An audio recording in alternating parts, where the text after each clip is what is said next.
Papa Dudut. Magandang araw po sa inyo at sa mga tulad kong avid listener ng Barangay Love Stories. Tawagin niyo na lamang po ako sa pangalang Krista. 36 years old at residente ng Marikina City. Kasama ko sa bahay ang Mr. kong si Alfred at ang dalawa naming chikiting. Pero hindi po love story namin ang isishare ko. Masasabi ko na 10 years ago ay naisip ko talaga na hindi na ako makakapag-asawa o ni boyfriend man lang dahil wala akong tiwala sa mga lalaki. Pero lagi akong hinihirita ng ate Jennifer ko na subukan ko pa rin daw na makipagkilala para naman magka-jowa na ako. Hindi naman sa hindi ako ligawin ng mga lalaki, sa katunayan ay nagka-boyfriend na rin naman ako noong college. Kaso 2 years lamang kami dahil pinagpalit niya ako sa pinsan ko na mas maganda at sexy daw sa akin. Hindi naman ako pangit, may pagka-chubby lang pero hindi rin ako nag-effort makipag-agawan. Dahil para sa akin ay hindi ko deserve na magmakaawa sa taong winalang hiya ako. Kahit na hindi ako perpekto ay mataas ang respeto at pagpapahalaga ko sa aking sarili. Pero nasaktan pa rin naman ako noon at naladala ko yon kahit na ilang taon na ang nakakalipas. Simula noon ay ekis na talaga sa akin ang mga lalaking gustong manligaw. Mas nag-focus na lamang ako sa trabaho ng mga panahong yon at kinalimutan ko na ang pakikipag-love life, Papa Dudut.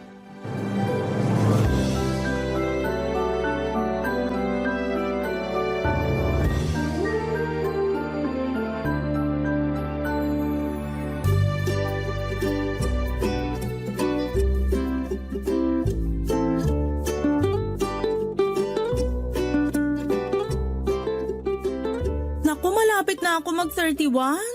Ibig sabihin sa susunod na taon, lagpas na ako sa kalendaryo. Bakit? Anong meron? Kasi hanggang ngayon, wala pa rin akong asawa. May paligsahan ba? Siyempre wala. Wala naman pala eh. Kumalma ka lang ate. Paano ako kakalma magta-31 na nga ako. Tapos wala pa rin akong asawa hanggang ngayon. Hindi naman requirement na mag-asawa ka na kung 31 ka na. Hay, hindi mo kasi naiintindihan, sis. Sige nga, ipaintindi mo sa akin. Ganito kasi yon. Paramihan sa mga kaedad ko, nagsisipag-asawa na. Meron nga may 2 o 3 anak na eh. Eh ako, ni boyfriend wala. Kaka-break mo lang, 'di ba? Yun nga, pero meron na uli akong kinakausap. Talaga? Oo. Ibang klase. Ikaw yung babaeng hindi nababakante. Sa bagay, masyado ka ring ligawin pero sana naman yung magiging boyfriend mo hindi na loko-loko katulad nung ex mo, pati nung nakarang ex mo. Sana nga. Kalma ka lang kasi. Kung marami sa mga kaedad mo yung may asawa at mga anak, meron pa rin naman yung mga katulad naming single and happy. O, ikaw pala. Anong ako? Don't tell me plano mo nang di mag-asawa niyan ha.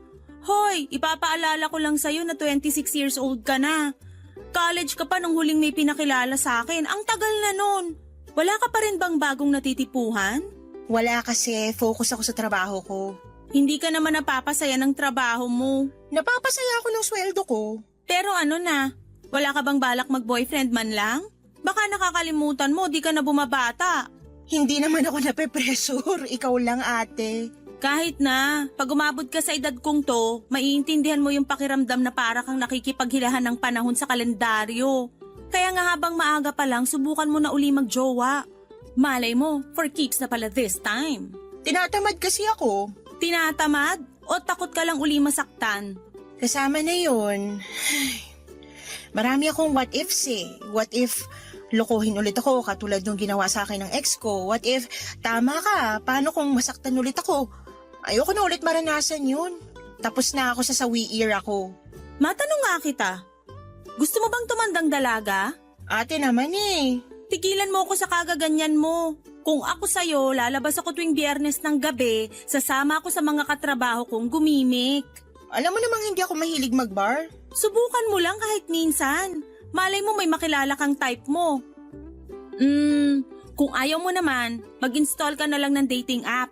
Uso naman yun. Alam mo kung anong gusto kong gawin? Ano? Matulog. Sleep deprived kaya ako, ate. Aga-aga ng pasok ko tapos minsan late na ako nakakauwi dahil sa heavy traffic. Ang boring mo naman, girl. Whatever you say. Dapat kasi gayahin mo ko. 2 buwan lang kung mag-move on. FYI, nakapag-move on na ako. Ay nako, bahala ka. Basta, sinabihan kita. Papadudot masasabi kong may point naman si ate sa mga sinabi niya sa akin. Wala namang masama kung subukan kong makipagkilala ulit dahil matagal na rin namang nangyari yung panluloko sa akin ng ex-boyfriend ko. In fact, hiwalay na sila ng pinsan naming yon. Ewan, baka karma na nila yon sa ginawa nila sa akin pero wala na akong pakialam sa kanila. Sinubukan pa ngang makipagbalikan ng ex ko sa akin pero nek-nek niya. Kaya lang kahit naka-move on na ako ng gusto ay atrasado pa rin ako. Dahil ang dami kong nababalitaang naghihiwalay na magjowa o mag-asawa lalo na sa opisinang pinagtatrabahuhan ko. At ang madalas na rason ay third party. At ang naglolo ko ay mga jowa o asawang lalaki. Kung bakit kasi hindi na lang sila makontento sa mga karelasyon nila. O kung ayaw na nila, bakit hindi nila hiwalayan ng maayos?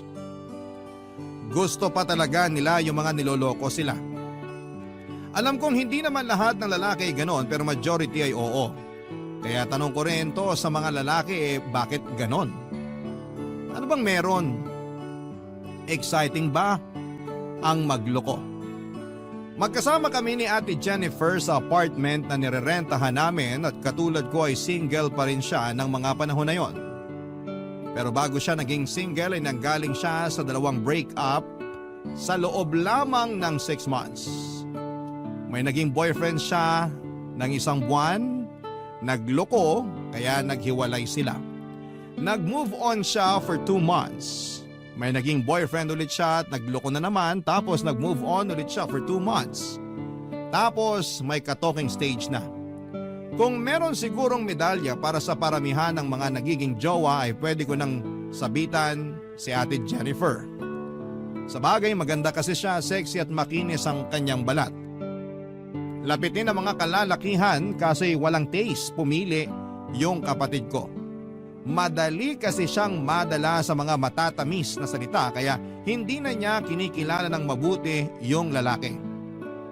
Katwiran niya, malapit na siyang lumagpas sa kalendaryo kaya kailangan na niyang makapag-asawa. Sa kabila ng lahat ay mahal ko ang ate ko dahil siya na lamang ang pamilyang meron ako. Maaga kasi kaming naulila sa mga magulang nung sabay namatay sa aksidente ang parents namin. Tumira kami sa bahay ng tiyahin namin sa mother side sa Montalban, Rizal. Pero hindi rin naging maayos ang pakikitungo nila sa amin. Kaya nag-decide si Ate Jennifer na huminto na lamang sa pag-aaral para magtrabaho. Nang nakaipon siya ay bumukod siya ng tirahan at kinuha niya ako. Bali nagrenta kami ng apartment sa Pasig habang nag-aaral ako. Malaki po ang utang na loob ko kay ate at masasabi kong mahal namin ang isa't isa. Kaya nga hindi rin ako nagkukulang sa pagpapaalala sa kanya na kilatisin ang mga lalaking manliligaw niya para maiwasang masaktan siya at lokohin.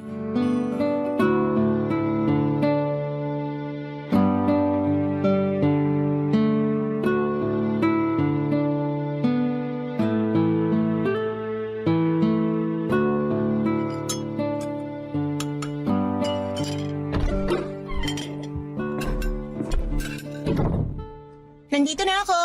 Oh, ang bilis mo naman, mahal. Sino ka? Ikaw, sino ka? Kapal na mukha mo. Para sabihin ko sa'yo, nakatira ako rito. Ikaw, sino ka? Nasaan Ako si... Ito. Uy, teka, bitawan mo yung hawak mong baseball bat. Naghahain lang ako, wag mo ako saktan. Masasaktan ka talaga sa akin kasi bigla-bigla ka nalang pumapasok dito sa pamamahay namin ng ate ko. Ate mo si Jennifer? Oo. May ginawa ka bang masama sa kanya? Sabihin mo, anong ginawa mo sa kanya? Wala akong ginagawang masama sa kanya. Hey! Hala, Krista! Ibaba mo nga yung hawak mo! Santisimang babae to! Ate! Oh my gosh, buhay ka, ate! Ha? Ano ba kasing akala mo? Akala ko may ginawang masama sa'yo yung lalaki na yan eh. Hindi ako masamang tao. nga sa apartment namin at nakikialam ng mga gamit namin. Teka, isa-isa lang ang tanong. Mahina ang kalaban. Kumalma nga muna tayo, okay? Upo muna tayo. Ayokong kumalma at ayokong umupo hanggat di ko nalalaman kung sino yung lalaki na yan, ate. Hindi mo kailangang sumigaw, naririnig kita. Sino ba kasi yan? Ikaw ba nagpapasok dyan? Oo, pasensya ka na kasi hindi ko agad nasabi sa'yo na may bisita ako. Siya si Resty, boyfriend ko. Boyfriend mo? Oo, pumunta siya rito kasi sabi ko ipapakilala ko na siya sa'yo. Ayan o, nag-effort pa nga siyang magluto kaso naubusan tayo ng soft drink sa ref. Kaya lumabas muna ako para bumili. Di ko naman alam kamuntik mo na siyang paluin ng baseball bat dyan. Eh sino ba naman kasi hindi matatakot? Eh hindi ko naman siya kilala. Sana kasi inabisuhan mo muna ako ng mas maaga na may bisita ka pala. Kaloka ka rin, ate. Sensya na, huwag ka na ma-high blood. Sige ka, baka sumakit batok mo. Ay nako. Pasensya ka na, Resty. Masyadong mainit tong kapatid ko. Sana di kanya natakot ha. Mabait naman yan. Nagulat lang talaga. Naku, wala yun. Cute nga sa mga babae yung ganun eh. Yung magugulatin. Anong sabi mo? Ang sabi ko, kumain na lang tayo. Baka lumamig tong hinaing ko, sayang naman. Baka kumunat, lalo na tong crispy pata. Bawal ka niyan, Krista. Baka lalo kang ma-high blood. Ewan ko sa'yo, ate. Kasalanan mo naman kung bakit eh. Aba, ako pa nasisi. Ay, pero sorry na kasi. Kumain na lang tayo, medyo nagugutom na rin ako. Ikaw ba, di ka pa gutom? Gutom na rin. Nalipasan na nga ako. Kayo na lang hinihintay ng mga pagkain dito sa mesa. Tara na. Papadudot, tandang-tanda ko pa kung gaano ako nainis kay ate ng mga panahong yon. Dahil hindi man lang niya ako inabisuhan na meron siyang bisita. Buti na lamang at hindi ko naihampas kay Resty yung baseball bat namin ni ate sa bahay na pang self-defense. Matapos nga ang komosyon at nang humupa na ang lahat ng emosyon ay nakikita ko naman na masaya si ate Jennifer sa newfound love life niya. Katulad na ulit siya noong dati na palaging nakangiti. Masaya ako kapag masaya ang kapatid ko dahil deserve naman niyang mahalin at alagaan ng isang lalaki. At kung nahanap na niya ang mga katangiang yon kay Resty ay ayos na rin yon sa akin. Kaya nga sinusuportahan ko na lamang siya sa relasyon nila hanggang sa may nalaman ako. Barangay Love Stories. Barangay Love Stories. Papadudod, sinabi sa akin ni ate Jennifer na hiwalay na raw si Resty sa misis niya. At nasa poder ng babae ang mga anak na sinusustentuhan na lamang niya. Pero dahil hindi pa annulled ang kasal nila ay lumalabas, nakabit ang kapatid ko. Kaya medyo tumaas ang kilay ko, papadudot. Pero tinikom ko na lamang ang bibig ko at hindi na nagsalita pa since tiwala ako sa sinabi ni ate na alam naman daw ng misis ni Resty na may karelasyon na siya. In fact, meron na ring jowa yung babae ng mga panahong yon. Lumipas pa ang ilang mga linggo at napansin kong dumalas ang pag-uwi ni Resty sa apartment namin. Bagay na nung unay wala namang kaso sa akin pero nang tumagal ay medyo nainis na ako. Ang siste, sa amin na siya umuuwi mula sa shop na pinagtatrabahuhan niya bilang aircon technician. At ang hindi ko lang gusto ay yung pakiramdam na nawawala na ako ng privacy sa sarili naming pamamahay. 2 lamang ang kwarto na nirerentahan namin. Sa akin yung isa pero maliit lang yon. Kaya sa sana ako tumatambay kapag nasa apartment ako. Kaya lang dahil kasama na namin si Resty, madalas silang nasa sala ng ate ko para manood ng TV at mag-bonding. Ayoko namang makisali sa kanila kasi moment nila yon, kaya nagkukulong na lamang ako sa kwarto habang nagsiselfone hanggang sa makatulog. Pero aminado kong nami-miss ko na rin yung dati naming bonding ng ate ko, Papa Dudut.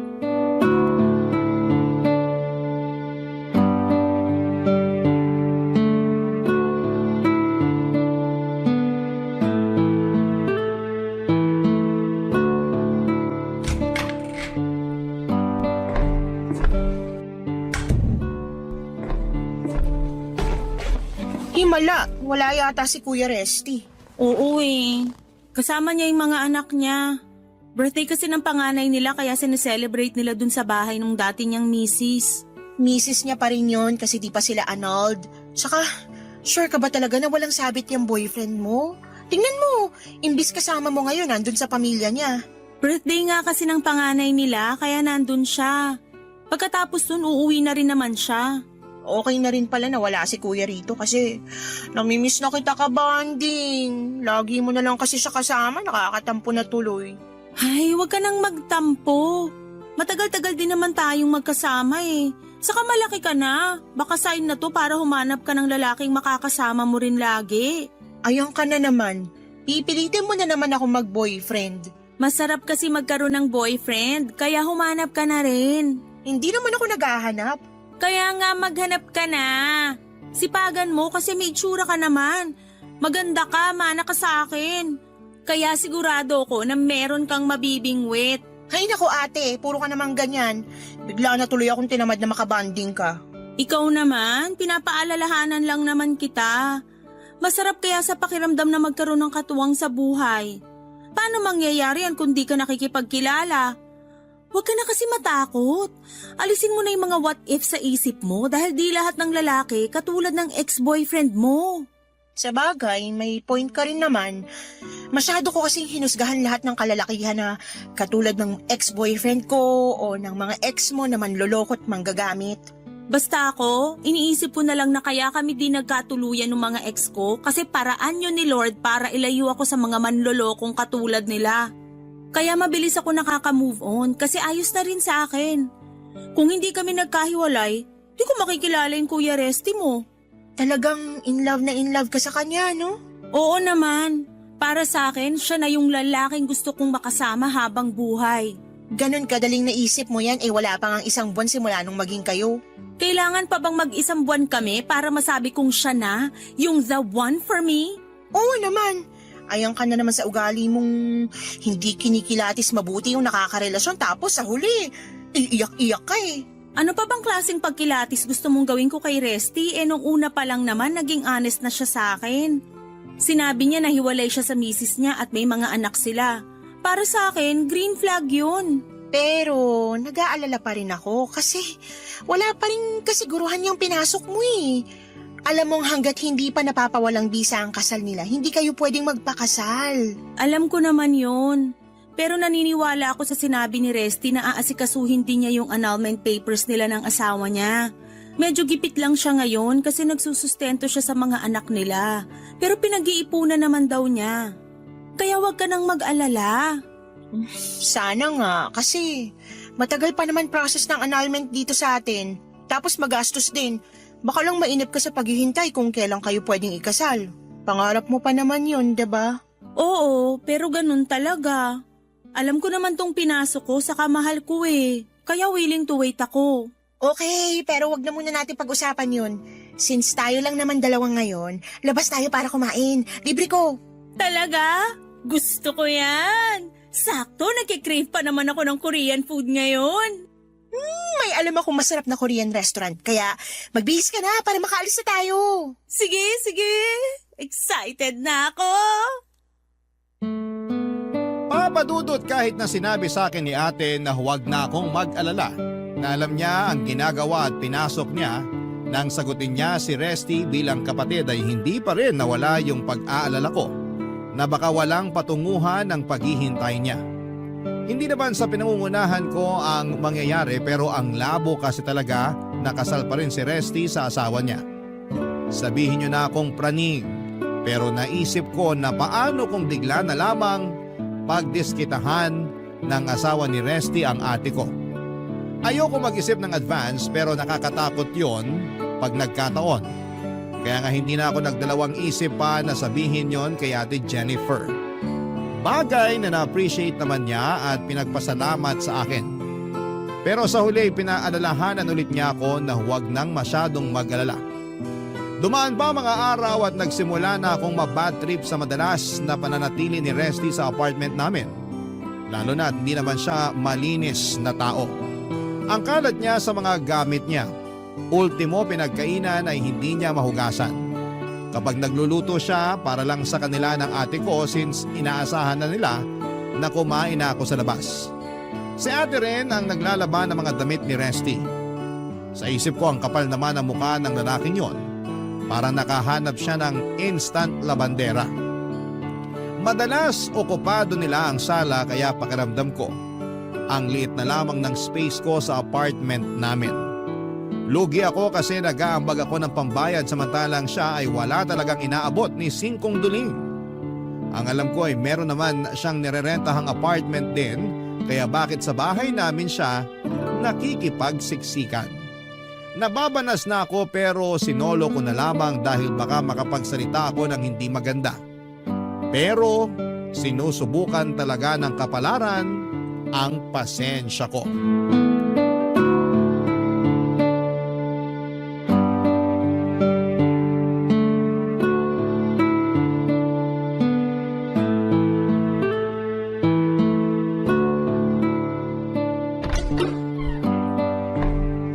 Nandito na ako! O Krista, kumusta? Kuya Resty? Bakit parang nakakita ka ng multo? Ano ka ba? Ako lang to. Hindi ko lang naman kasi expected na nandito ka. Akala ko kasi busy ka sa mga anak mo eh. Tapos na birthday celebration ng anak ko. Nagkataon lang na kinabukasan, may Children and Parents Day sila sa school, kaya pumunta kami ng mama niya. Nasan pala si ate? Lumabas lang, may binili. Okay. Sige, pasok na ako sa kwarto. Teka Krista, sandali lang. Ha? Bakit? Napapansin ko kasi kapag tayong dalawa lang, lagi kang umiiwas. May problema ka ba sa akin? Wala naman akong problema sa'yo, kuya. Sana nga, ganun talaga. Sa amin ng ate mo, sa relasyon naming dalawa, may problema ka ba? Since natanong mo na rin naman, sige, sasagutin ko na. Yung totoo, wala naman sanang problema sa'yo. Sa relasyon nyo, okay kayo ni ate, kumbaga, swa kayo sa isa't isa. Nakikita ko naman kung gaano kanya kamahal at ganun ka rin naman sa kanya. Pero naisip ko lang kasi na hindi ba dehado kapatid ko dahil kasal pa kayo ng asawa mo? At may ganyan pa kayong ganap, yung bang kapag kailangan kayo ng mga anak nyo, aakto ulit kayo na parang mag-asawa pa rin. Tsaka, may plano ka bang pakasalan si ate? Kasi kung wala, aba... Sandali, kumalma ka lang. Sorry, nadala lang ako. Naiintindihan ko naman, kaya nga willing akong sagutin mga tanong mo. Pero, pwede bang maupo ka muna? Huwag kang sumandal dyan sa pinto. Tabihan mo ako rito sa sofa. Ha? Hindi na, ayos lang ako dito. Kanina pa ako nakaupo sa opisina eh. Gusto ko naman tumayo muna. Sure ka? Kasi maluwag naman tong upuan, no?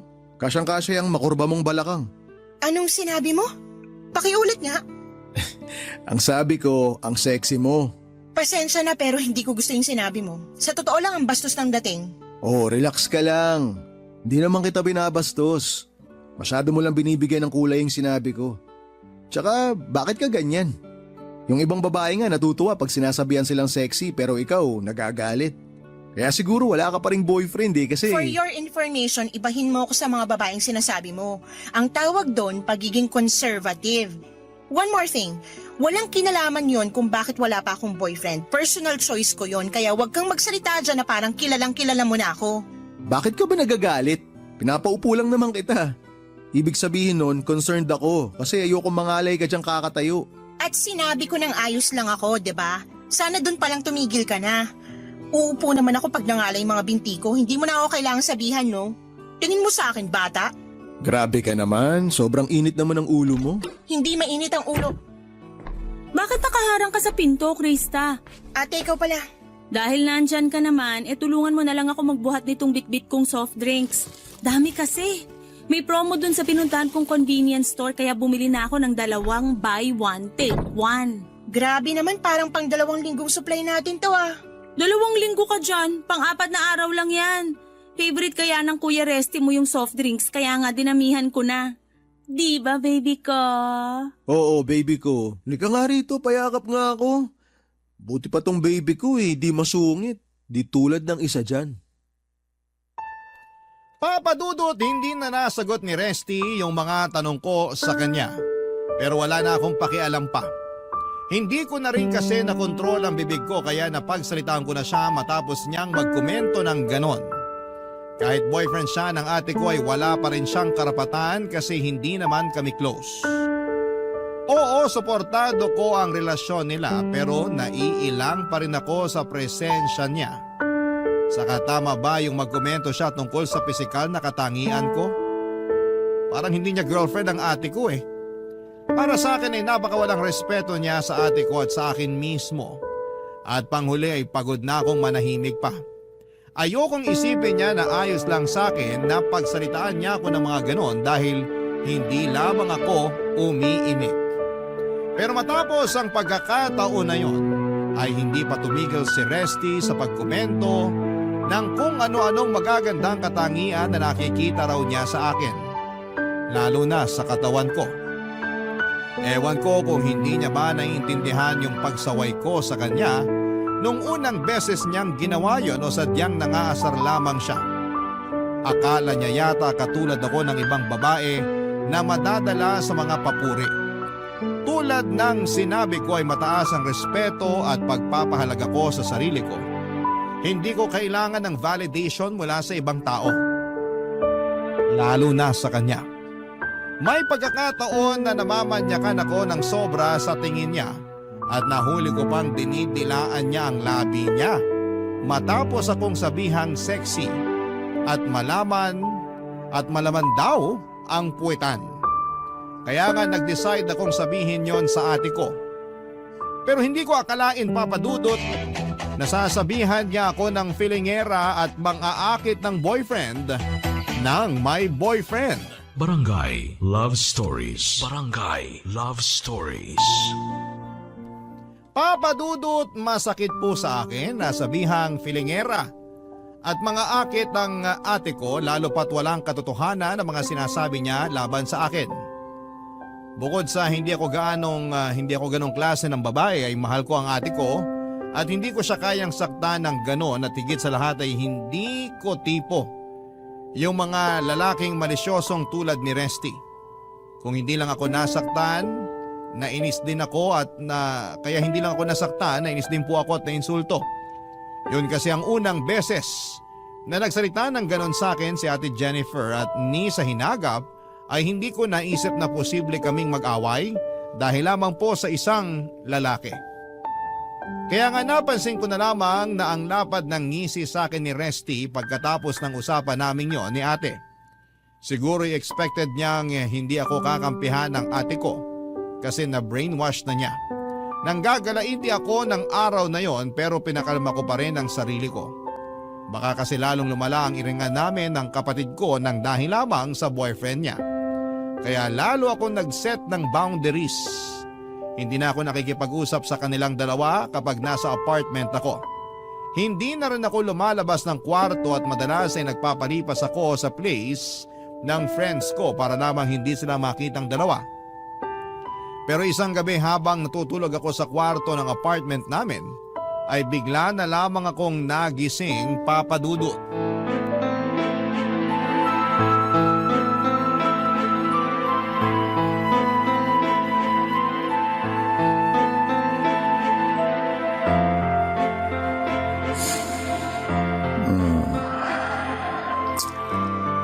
Kinis talaga. At ang bango pa.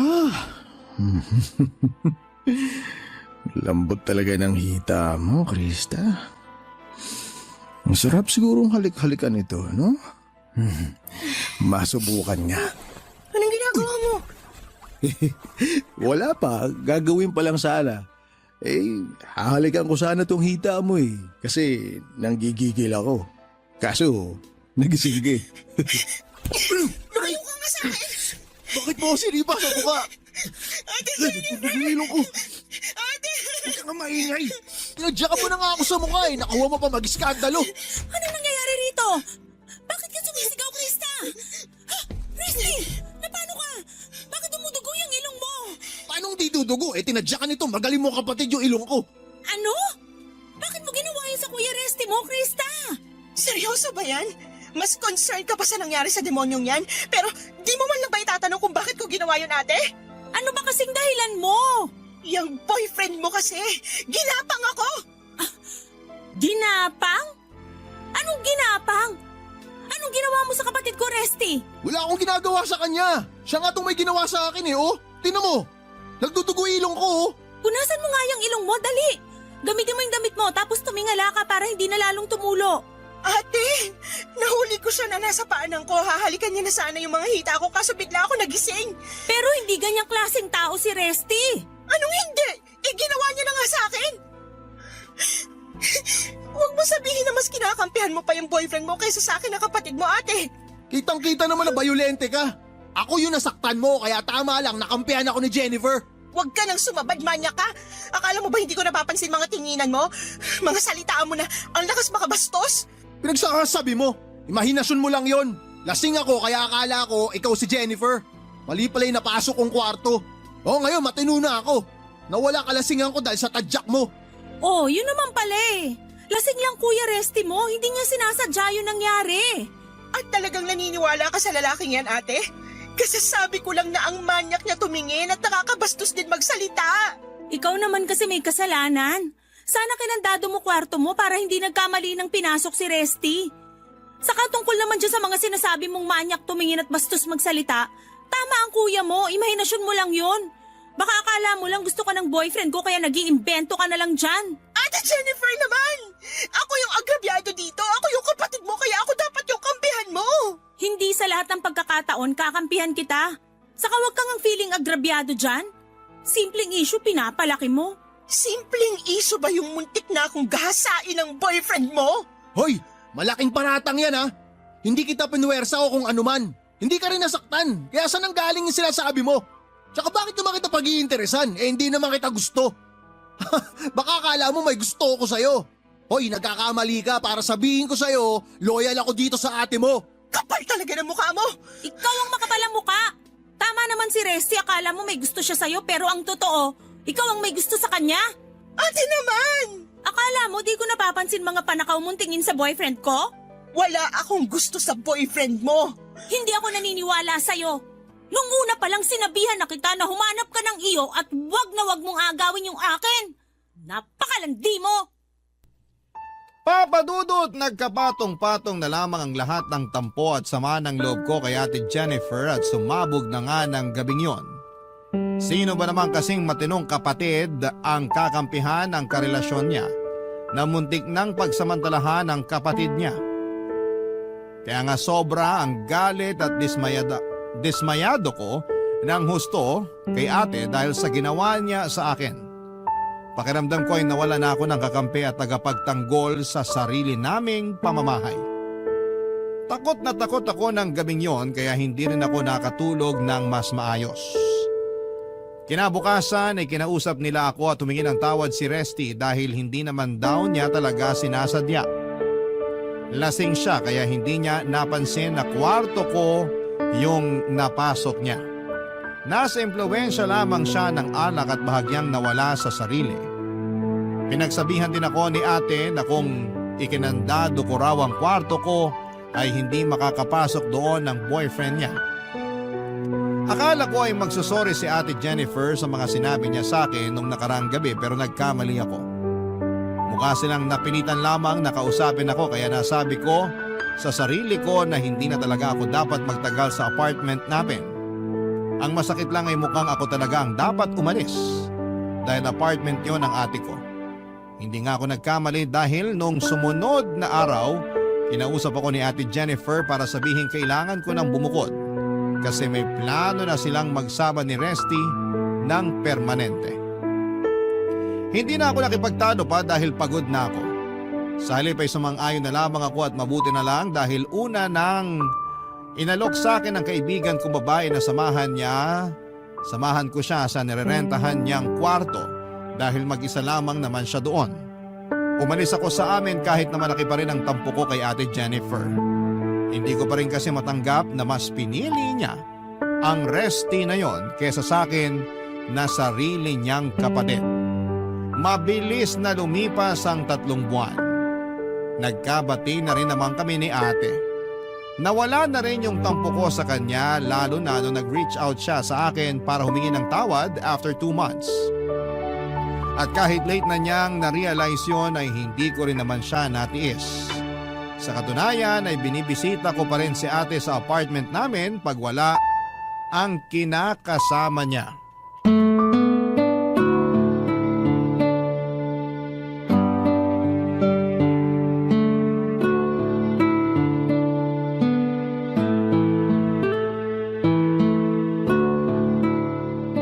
Belated happy birthday, ate. Pasensya ka na kung hindi ako nakapunta sa actual birthday mo, ah. Busy kasi sa trabaho, eh. Okay lang naman. Ayoko ring makaabala sa'yo. Hindi ka naman abala. Saka, expected ko na masaya ka naman nung araw na yun kasi kasama mo si Kuya Resty. Yung totoo? Iyak lang ako ng iyak nung birthday ko. Ha? Bakit? Ano nangyari? Yung kuya mo kasi, nahuli kong nambababae. Ano? Ang kapal naman ng mukha niya. Sino yung babaeng yon? Kilala mo ba? Oo, syempre. Yung misis niya. Oh my gosh! Nabasa ko kasi usapan nila sa text message. Ang sweet nila tapos nagpaplano pa sila ng bakasyon kasama mga anak nila. Mukhang nagkabalikan na sila. Kaya nanlalamig na siya sa akin. Yan na nga bang sinasabi ko? Loko talaga yung boyfriend mo. Hindi ko na siya boyfriend. Nakipaghiwalay na ako sa kanya last night lang. Pinalayas ko na rin siya rito sa apartment ko kaya ako na lang uli mag-isa rito. Ganun ba? Pasensya ka na, ate. Nakakagulat pa rin kasi akala ko talaga wala na siyang feeling sa misis niya, tapos biglang meron pa pala. Akala ko rin eh. Pero nung kinumpronta ko siya, sabi niya sa akin na may mga na-realize daw siya. Di ko na inalam kung ano kasi baka sumakit lang ulo ko. For sure, sasabihin lang niya na mas mahal niya talaga asawa niya. Kaya gusto niya uli na magkabalikan sila. Akala ko ba may jowa rin yung asawa niya?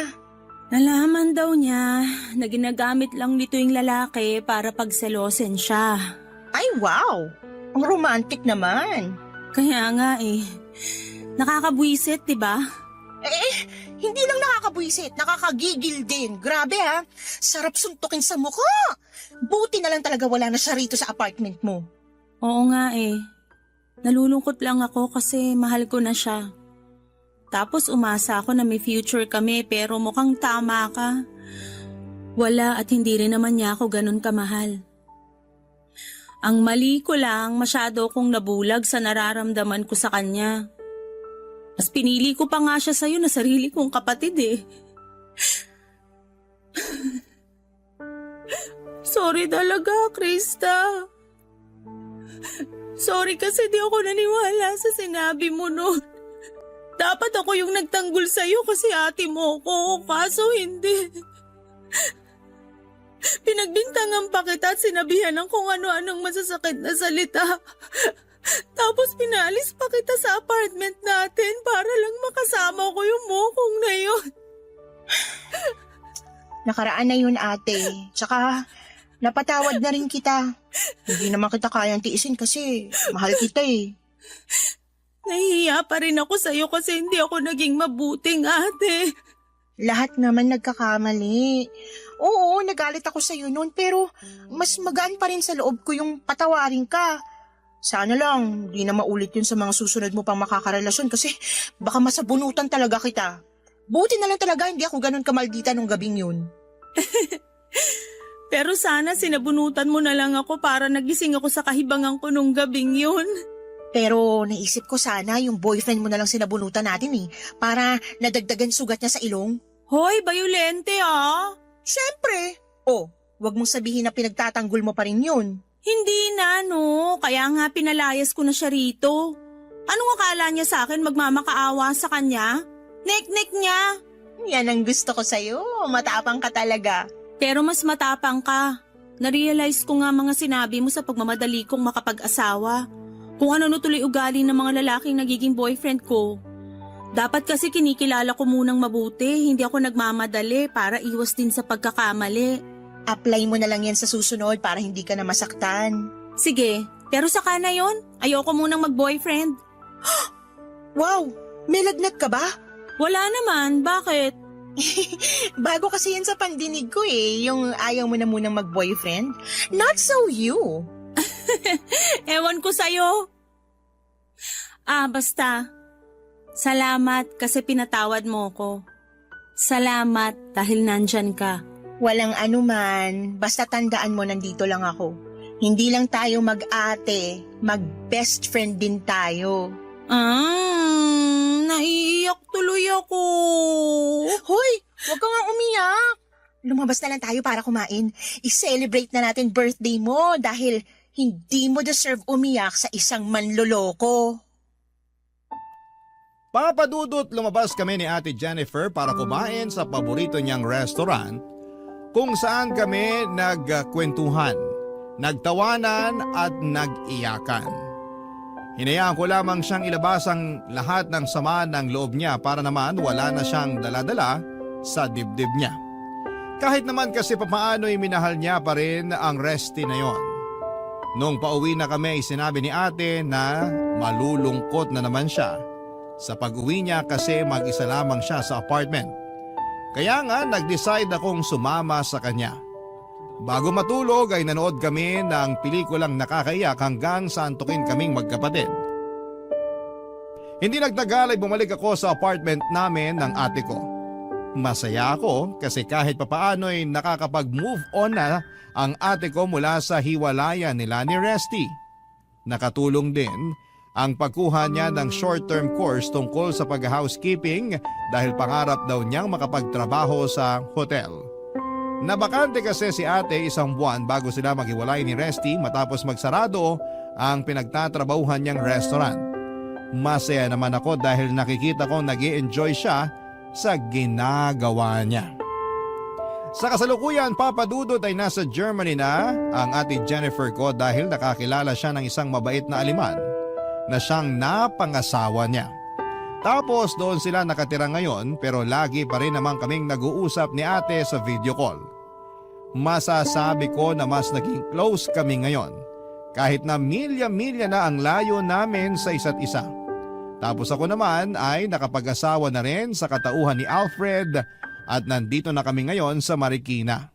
Last year ay nag-resign na ako sa pinagtatrabahuhan kong opisina dahil inaasikaso ko ang plano naming negosyo ng mister ko habang hands-on sa mga anak namin. Kahit simple lang ang buhay namin, masasabi ko papadudot na masaya ang buhay namin. At yun ang lagi kong pinagpapasalamat sa Diyos. Hanggang dito na lamang po papadudot ang sulat ko at maraming salamat po. Sakaling mapili po ninyong i-area ang storya ng buhay namin ng ate ko.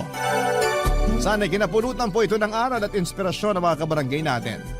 God bless sa programa ninyong Barangay Love Stories, ang inyong kapuso at kabarangay forever, Krista. Dear Papa Dudut, una sa lahat ay hayaan niyo po muna akong batiin ng maligayang Kapaskuhan ang inyong mga tagapakinig. Ako nga pala si Sam, 47 years old at isang nursing assistant. Masasabi ko na naging mabait sa akin ang Panginoon noong kabataan ko dahil hindi niya ako binigyan ng mga mabibigat na problema. Lumaki ako na may kumpletong pamilya at komportableng buhay. Nabiyayaan ako ng mga tapat na kaibigan at nagkaroon ako ng maayos na edukasyon. Halos perpekto na ang buhay ko noon dahil pati sa love life ay sinuwerte ako. High school pa lamang ako noon nang nakilala ko ang asawa kong si Geneva. Fourth year high school ako noon samantalang first year high school naman si Geneva noong nagkakilala kaming dalawa. Magkatabi lang noon ang advisory rooms namin sa isang building kaya naman halos araw-araw ko siyang nakikita dati. Unang araw pa lamang ng pasukan ay nahumaling na agad ako sa kanya.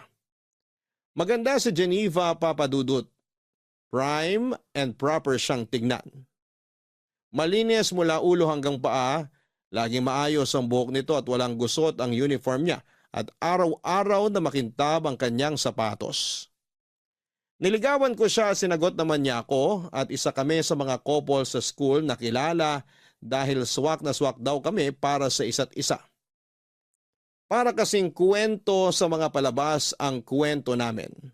Varsity player ako samantalang school achiever naman si Geneva. Tumagal ang relasyon naming dalawa at isa yon sa mga naging highlight ng high school life ko. Kaso sa kasamaang palad ay naging magulo ang relasyon namin ni Geneva nung pumasok na ako sa college. Mabilis na nag-mature ang perspective ko sa buhay samantalang nagpaiwan naman si Geneva. Nagbago ang standards ko dahil na rin sa bagong environment na pinasukan ko. Sa huli nag-decide kami dalawa na maghiwalay na lamang dahil sa magkaiba naming priority sa buhay. Pero hindi doon natapos ang love story namin, Papa Dudut. Fast forward after 15 years. Muli nagtagpo ang landas naming dalawa ni Geneva habang nakabakasyon ako sa Baguio.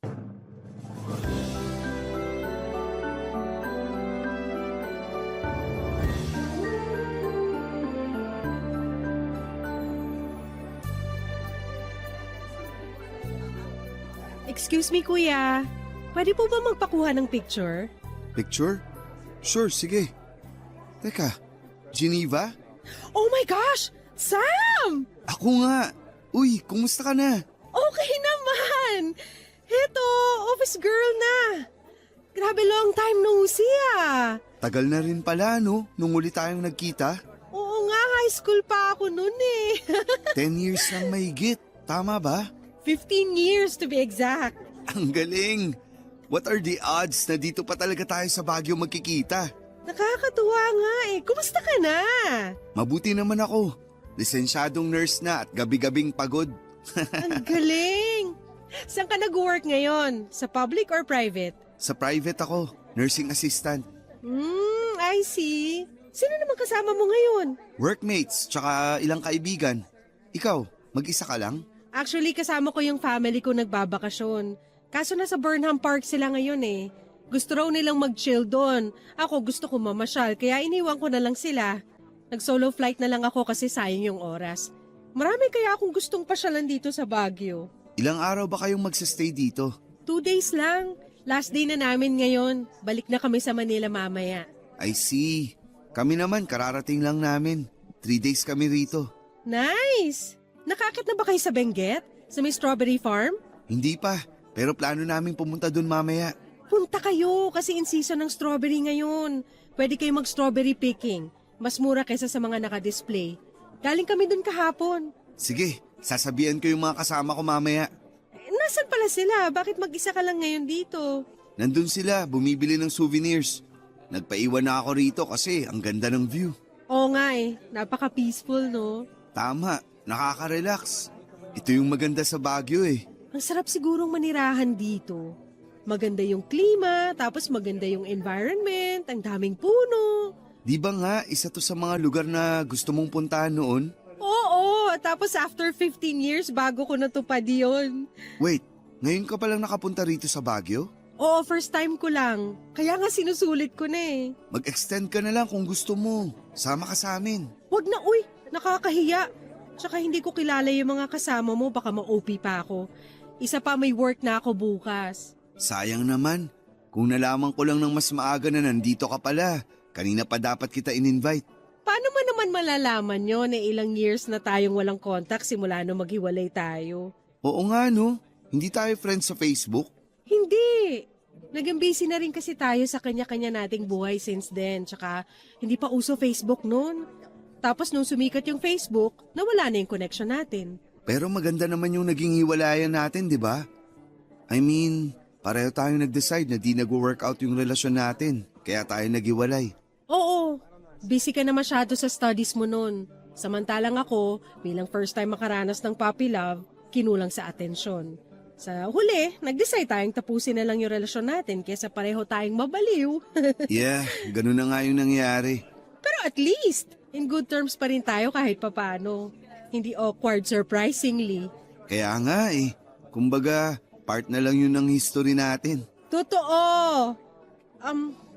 So kung hindi ka busy, pa-picture naman ako. O sige, akin na. San ka ba? Dito banda, kunin mo yung view ha. Whole body ba? Ikaw nang bahala. May tiwala naman ako sa'yo. Basta click-click mo na lang tapos magpo-post na lang ako para marami akong pagpilian. Okay, sige. 1, 2, 3. Smile! Pagkatapos ng pagkikita namin yon ay hindi na nawala pa sa isipan ko si Geneva. Wala siyang pinagbago, prime and proper pa rin katulad nung una ko siyang nakita sa unang araw ng pasukan. Hindi ko alam kung bakit pero sa muling pagkikita namin ay parabang may nabuhay sa puso ko noong araw na yon. Pag-uwi sa hotel ay agad kong hinanap ang Facebook ni Geneva at doon ay inesto ko ang profile niya. Mangilan-ngilan lang ang pictures niya online. Karamihan ay puro mga shared posts tungkol sa libro, pusa at mga travel destination.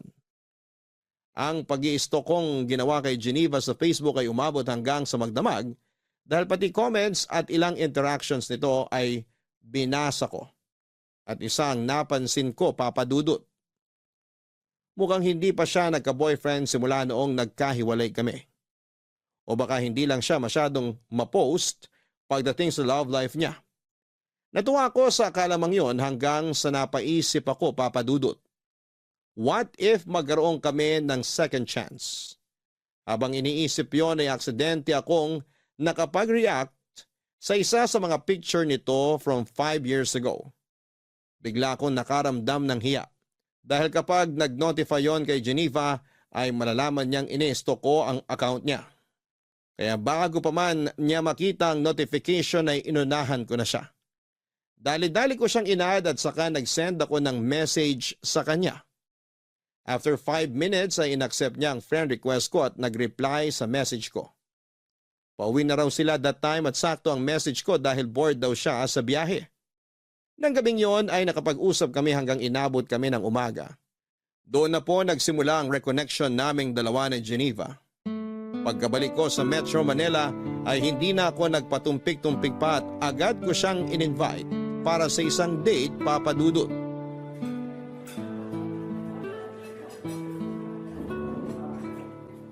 Eto, idagdag mo na sa bill. Wag na, ako na.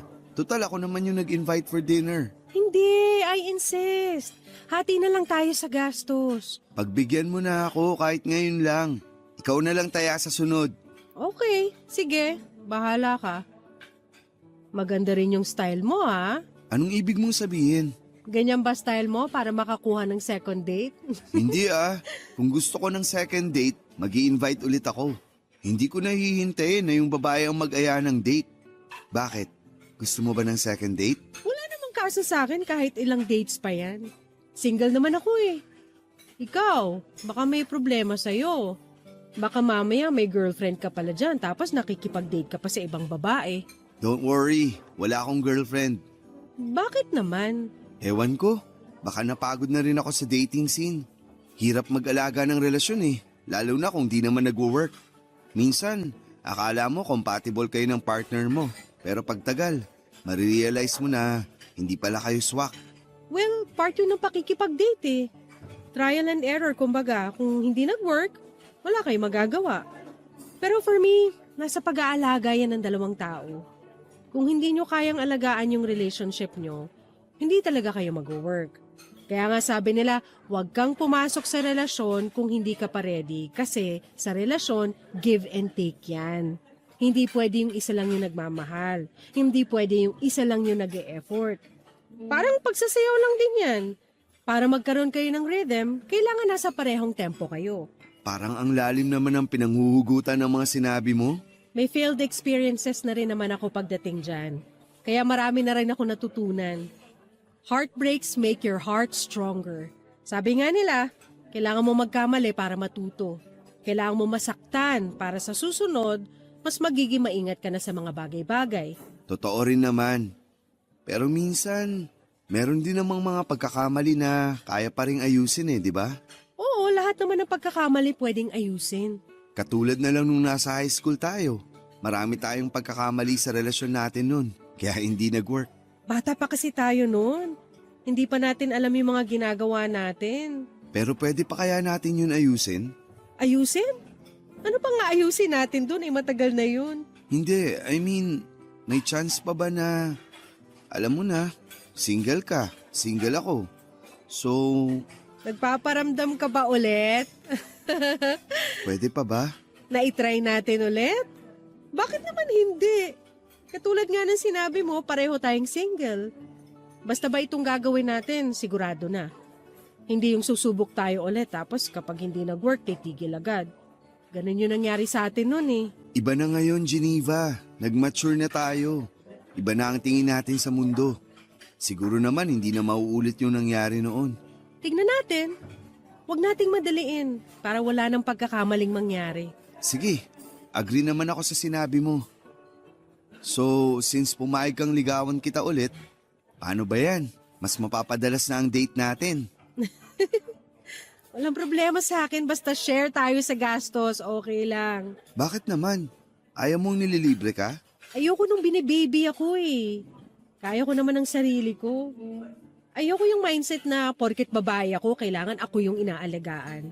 Wala dapat yan sa gender eh. Lalaki man o babae, dapat inaalagaan talaga. Gusto ko may fair treatment sa relasyon. Dapat na i-reciprocate lahat yung efforts. Wow! Hindi ko yan kakalimutan.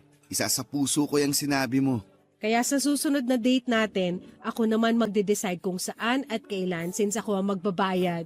Sure, ikaw bahala. Kung ano yung mga bagay na ayaw at gusto mo, sabihin mo lang sa akin. Huwag ka mag-alala. Mas vocal na ako ngayon kesa noon. Which is a good thing naman. Ano, tara na? Baka matraffic pa tayo sa daan. Sige, ihatid na kita. Thank you. Papadudot willing naman si Geneva na subukan ulit naming buhayin ang dating relasyon namin na hindi nagtagal dahil masyado pa kami mga bata noon. Pareho naman kaming single noong time na yon kaya wala naman sigurong masama kung bubuksan ulit namin ang mga puso namin para sa isa't isa. Sa loob ng 2 buwan ay niligawan ko si Geneva hanggang sa napasagot ko siya sa pangalawang pagkakataon. Maraming pinagkaiba ng naging relasyon namin noong time na yon kumpara noong bata pa lamang kami. Noong nasa high school pa lamang kami ay parang nangangapa pa si Geneva dahil first time lamang niyang magkaroon ng boyfriend. Ako naman dahil bata pa ay hindi rin ako gaanong nagseryoso pagdating sa pag-ibig. Pero that time noong nagkabalikan kami matapos ang mahabang panahon, ay di hamak na mas nag-mature na ang pagtingin namin sa mundo. Wala nang mga mababaw na misunderstanding at kapag nagkakaroon kami ng problema, ay mas malawak na ang pag-iisip at pangunawa naming dalawa. Papadudot si Geneva yung tipo ng tao na mabait sa mabait pero kayang-kaya rin niyang alagaan ng sarili niya. May sarili siyang prinsipyo at kaya niyang ipaglaban ang sarili niya nang hindi nang lalamang ng tao. Sobrang in love ako sa kanya noon kaya hindi ko tuloy maisip kung bakit nagawa ko siyang hiwalayan. Noong mga bata pa lamang kami. Sa mga sumunod na taon ay naging maayos ang relasyon naming dalawa. Nabalance namin ang personal life at buhay pag-ibig. Sabi nila hindi kayang pagsabayin ang mga tawang karir at love life pero sa kaso naming dalawa ni Geneva ay nakaya naming gawin yon. Nasa tao lang talaga ito kung nasa maayos ba na lugar ang priorities nila sa buhay. Sa amin ni Geneva, alam namin ang lugar namin, estado ng relasyon, at ang mga goal namin sa buhay kaya kami nagtagal. At sa pagsasama namin yon ay nagkaroon ng blessing noong nagdalang tao si Geneva, Papadudot. Bago pa man ipanganak ni Geneva ang panganay namin ay naisipan naming magpakasal. Simpleng wedding lang ang naganap at tanging kamag-anak at close friends lang ang dumalo sa kasal. Naisip kasi namin Papadudot na mas magandang maging praktikal na lamang. Ang importante naman sa kasal ay ang pag-iisang dibdib namin ni Geneva at hindi ang mga damit o kung anumang marangyang pagkakagastusan. Sa halip kasi na sa kasal ubusin ang ipon namin ay mas magandang gastusin na lamang namin ito para sa mga pangangailangan ng baby namin. Baby boy ang ipinagkaloob sa aming anak na pinangalanan naming Joseph. Bilang bagong magulang ay mahirap ang naging adjustment namin ni Geneva. Wala kaming kaideya-ideya kung papaano ba bumuhay ng isang bata dahil hindi pa naman namin ito naranasan. Nahirapan man ay mabilis din naman naming natutunan kung paano ang maging magulang kay Joseph. Sa tulong na rin ng mga kakilala at mga nababasa namin sa internet. Noong first time ngang magkasakit ni Joseph ay halos hindi kami nakatulog ni Geneva dahil buong magdamag namin siyang binabantayan. Mabuti na lamang at may kaalaman ako sa medisina. Kahit papaano ay kaya kong bigyan ng karampatang first aid ang anak namin kapag nagkakaroon ito ng sakit. Pero dumating ang araw kung saan ay nagkaroon ng mataas na lagnat si Joseph. Dahil hindi naman namin malaman kung ano ang nararamdaman nito, ay minabuti naming dalhin na lamang sa ospital ang anak namin para masuri siya ng doktor Papa Dudut. Ilang oras pa kaya bago natin malaman kung ano yung sakit ni Joseph? Maya-maya lang, meron na silang findings. Malalaman ba talaga nila kung anong problema kahit x-ray lang yung kinuha? Actually, for confirmation lang minsan yung x-ray. Katulad sa pneumonia, kapag na-check na ng doktor yung bata based sa symptoms, may initial findings na sila. Magdadagdag lang sila ng iba pang tests para ma-confirm kung tama yung diagnosis nila. Pneumonia kaya yung sakit ni Joseph? Yun din ang hinala ko eh. Pero paano naman mahahawa si Joseph ng sakit kung hindi naman natin siya inilalabas? Nasa bahay lang kami lagi eh. Yan din ang palaisipan sa akin eh. Pero, naaalala mo pa ba last week nung nagpunta tayo kina mama at papa? Nung bumisita tayo sa bahay nyo? Oo, masyadong naaliw yung mga kamag-anak ko dun. Pinagpasapasa nila si baby. Pwedeng dun siya nahawa ng virus o bakterya. Grabe. Ganun ba kadaling mahawa ang bata? Akala ko ba malakas ang immune system ng mga baby? Malakas ang immune system nila, pero hindi pa rin natin maiiwasang mahawaan siya ng ibang tao. 3 kasi yan eh. Kapag pneumonia ang pinag-uusapan, pwedeng dahil sa virus, sa bacteria o fungal infection. Alin doon ang pinakamalala? Madali lang gamutin ang pneumonia, lalo na kapag nasa early stage pa lang. Kung dahil yan sa virus, gamot lang ang katapat niyan. Sana bumalik na yung doktor. Kanina pa ako nag-aalala eh. Nasa ospital na tayo. Sila na ang bahala kay baby. Magtiwala ka na lang sa kanila. Alam nila ginagawa nila. Ganito pala maging magulang, nakaka-stress. Ngayon, gets na natin kung bakit napaka-overprotective sa atin ng mga magulang natin noon. Oo nga eh. Akala ko noon, OA lang sila. Pero ngayong ako na mismo yung nasa lugar nila, overthink talaga ng malala. Tama nga yung sinasabi nila na gagawin ng magulang ang lahat para sa kapakanan ng kanilang anak. Tsaka lang talaga mababagong perspective mo kapag nagkaanak ka na mismo.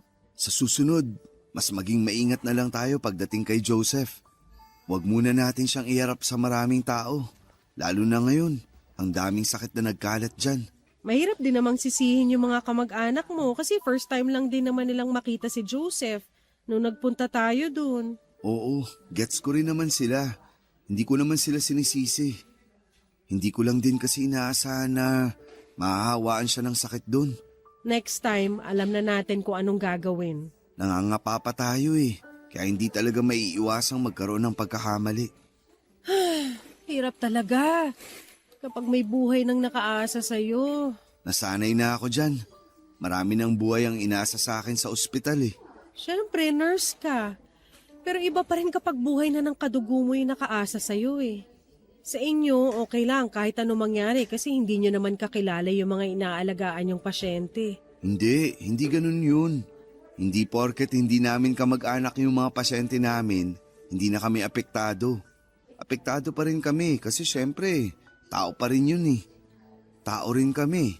At kapag nagkakaroon kami ng pasyenteng hindi nakakasurvive, mabigat din yun sa dibdib. Pero proud ako sa profession mo.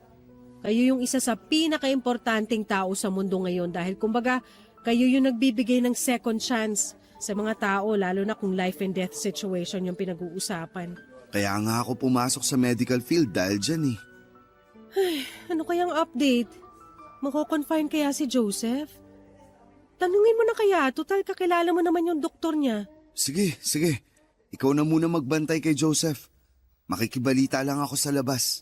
Okay, sige.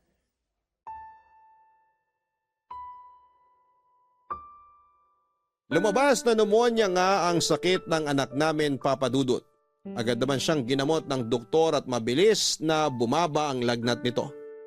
Pagka-discharge ay niresetahan kami ng gamot para ipagpatuloy ito sa bahay. Akala namin noon ay magiging okay na ang bata dahil malaki ang tiwala ko sa doktor na tumingin sa kanya.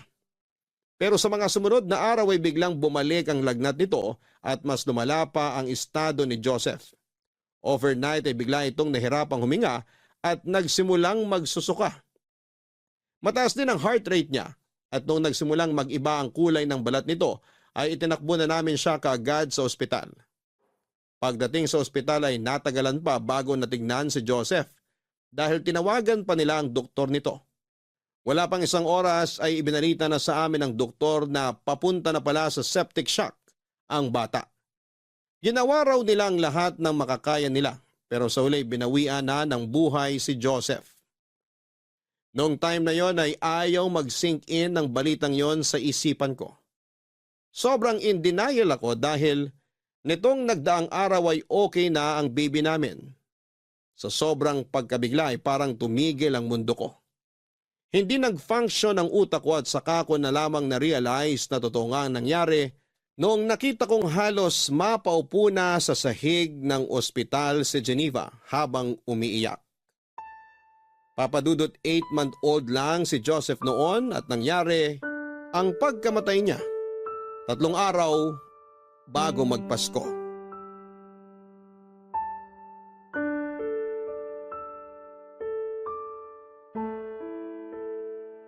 Geneva, okay ka lang? Hindi. Hindi ako okay, Sam. Bukas na ang libing ng anak natin, paano ako magiging okay? Ayaw mo bang magpahinga na muna? Maaga pa tayo bukas. Hindi ako pagod. Buong araw lang naman ako nakaupo rito sa tabi ng kabaong ni Joseph eh. Bakit ko kailangan magpahinga? Baka lang gusto mong magpalit muna tayo ng pwesto. Ako muna magbabantay dyan. Para kung gusto mong mag-unat ng katawan o kumain, maligo, matulog. Ilang araw ka ng puyat eh. Hindi ako aalis dito. Hindi ko iiwan ang anak ko. Geneva. Ano bang gusto mong gawin ko, Sam? Hayaan mo na muna ako rito. Gusto ko pa makasama ang anak ko, bakit ba? Concerned lang naman ako sa kalusugan mo eh. Ayoko magkasakit ka. Mas maganda nga yun eh, para mamatay na rin ako. Geneva naman. Ginawa ko naman lahat eh. Naging maingat naman akong ina. Naging maalaga naman ako. Hindi naman ako nagpabaya eh. Oo, alam ko. Naging mabuti kang nanay kay Joseph. Alam ko yun kasi nakita ko mismo kung papaano mo inalagaan ang anak natin. Pero bakit? Bakit wala na siya? Bakit nakahiga na siya sa kabao ngayon? Dapat sinunod ko na lang yung kutob ko. Dapat itinakbo ko na agad siya sa ospital na bumalik yung lagnat niya. Wala kang kasalanan sa nangyari. Hindi mo naman alam eh. Yun nga yung point, Sam. Dahil sa kabobohan ko, namatay ang anak ko. Hindi mo kasalanan yung nangyari, Geneva. Huwag mong sisihin sarili mo. Kung may dapat mang sisihin, ako yun. Ako yung nurse. Inaral ko yung mga bagay na yan. Tapos, ako yung walang nagawa. Ang hirap lang tanggapin. Alam ko, pero kailangan nating maging matatag. Hayaan mo muna ako magluksa. Hayaan mo muna ako maging mahina dahil sa ngayon wala pa ako sa lugar para maging matapang. Hindi ko patanggap. Hindi ko patanggap na wala ng anak natin. Hindi naman bawal maging mahina eh. Pero hindi rin maganda na pinapabayaan mo yung sarili mo dahil sa nangyari. Geneva, ayokong makita ka nagkakaganito. Magluksa tayo pero alagaan din dapat natin mga sarili natin. Kaya mo bang gawin yun? Susubukan ko. Anong gusto mong kainin? Sabihin mo sa akin, ipagluluto kita. Kahit ano. Hindi gumagana ang isip ko ngayon. Ipagluluto kita ng pagkain pero kailangan mong ubusin yung lulutuin ko, okay? Maiwan muna kita. Magluluto lang ako. Sam, Ano yun? pwede bang humingi ng pabor? Anong pabor yun? Pwede bang i-extend muna natin yung buron ni Joseph? Hindi ba pwedeng makasama muna natin siya kahit hanggang sa bagong taon lang? Pero sabi nila mama, bawal daw yun eh. Hindi raw magandang salubungin ng bagong taon na may patay. Wala akong pakialam sa pamahiin na yan. Gusto ko pa makasama si Joseph ng mas mahabang panahon. Titingnan ko kung anong pwedeng gawin. Nakaschedule na rin kasi lahat eh. Please? Susubukan kong kontakin yung simbahan Pati na rin tong chapel. Baka sakaling mapakiusapan ko sila. Salamat. Kakausapin ko sila. At kapag na-extend yung burol, mangako ka sa akin na matutulog at kakain ka on time, okay? Pangako. Okay, sige. Susubukan ko pero hindi ko maipapangako na mapagbibigyan tayo. Lalo na't busy na rin ang mga tao ngayon. Subukan mo lang, please. Huwag kang mag-alala. Gagawin ko ang lahat. Antayin mo ako rito. Dadalang kita ng pagkain mo.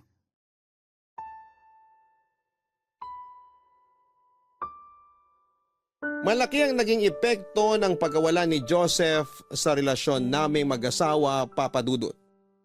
Para bang sa mga sumunod na buwan ay hindi na namin na-enjoy ang buhay. Noong nagbagong taon nga ay sa halip na mag-celebrate ay natulog na lamang kami ng maaga. Hindi kaya ng puso naming salubungin ang bagong taong wala na ang anak namin. Pakiramdam kasi namin ay parang wala kaming karapatang magsaya dahil napabayaan namin si Joseph.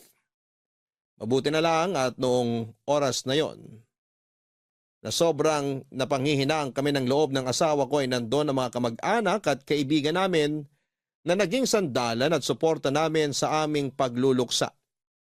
Sa mga sumunod na taon ay parang lagi nang may puwang sa buhay namin na hindi mapunan-punan. Hindi namin namamalaya na dahil sa nangyari ay unti-unti na naming napabayaan ni Geneva ang pagsasama namin. Ang bawat araw ay naging mabagal. Saka na lang kami napapanatag tuwing natutulog kami dahil yon lang yung time na hindi namin nararamdaman ang sakit ng pagkawala ng anak namin. Pero tuwing gumigising kami, agad din kaming binabalot ng lungkot. Matagal bago namin natanggap ang katotohanan na matagal bago namin napatawad ang mga sarili namin. Sa mga panahon na nagluluksa kami, ay nalayo ang loob sa akin ni Geneva. Nagbago ang ugali nito. Naging malungkutin siya at tahimik at doon ko napansin na nagpatuloy ang pagkasira ng pamilya namin simula noong namatay si Joseph, Papa Dudut. Dahil sa mababang moral naming pareho ni Geneva, napabayaan namin ang buhay namin bilang mag-asawa. Parang bumabangon na lamang kami para gawin ang mga dapat gawin. Ako mismo ang nakasaksi kung papaano unti-unting nawala ang ningning sa dating masayang mga mata ng asawa ko. Inamin sa akin ni Geneva na para bang wala na raw purpose ang buhay niya. Trabaho niya ang maging ina sa anak namin pero hindi man lang daw niya nagawa yon ng maayos. Siyempre, Papa Dudut, hindi ko hinayaang ganon ang maramdaman ni Geneva. Araw-araw kong pinapaalala sa kanya kung gaano siya kabuti at kagaling na ina. Walang may gusto sa nangyari at kahit anong pagsisisi pa ang gawin namin ay hindi na nito may babalik pa ang buhay ni Joseph. Kung sabayan ko si Geneva sa kanyang kalungkutan ay hindi maghihilom ang mga sugat namin. Kaya ako na ang kusang bumangon para tulungang makatayo at makabalik sa dati ang asawa ko. Bilang padre di pamilya, ayoko maging ang asawa ko ay mawala sa akin kaya ginawa ko ang lahat para sabay naming magamot ang sugat sa pareho naming puso. Ipinangako ko sa sarili ko na hindi ko hahayaang hilahin kami pababa ng trahedyang nangyari sa buhay namin.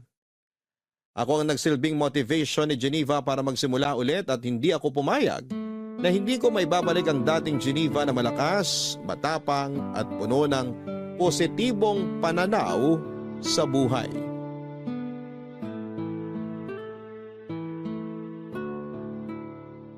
What if lumabas kaya tayo this weekend? Tagal na tayong di namamasyal eh. Marami akong trabaho dito sa bahay eh. Magliligpit pa ako ng gamit.